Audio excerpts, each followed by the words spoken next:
Eux, avec quelques jours d'avance, les militaires engagés sur le Charles de Gaulle ont fait leur retour à Toulon le week-end dernier. Un retour après 166 jours en mer, ce qui fait de cette mission la deuxième plus longue jamais réalisée par le bâtiment militaire.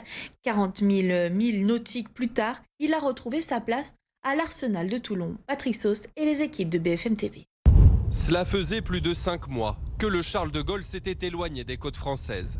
Depuis sa mise en service en 2001, le porte-avions revient de la deuxième mission la plus longue de son histoire. 166 jours entre la Scandinavie et l'océan Indien.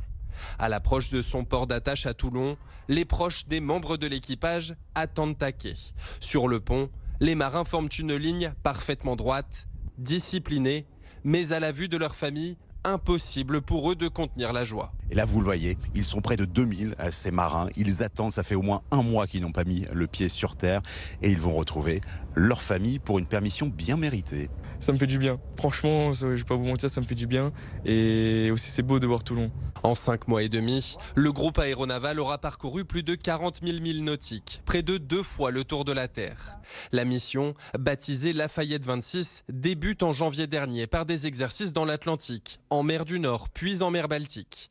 Mais le 3 mars, face à la dégradation de la situation au Proche et Moyen-Orient, le Charles de Gaulle est déployé en Méditerranée orientale, puis dans l'océan Indien, pour participer aux opérations de sécurisation du trafic dans le détroit d'Ormuz. L'importance de ce déploiement est stratégique, c'est-à-dire la présence du groupe aéronaval modifie les équilibres et le calcul des acteurs locaux.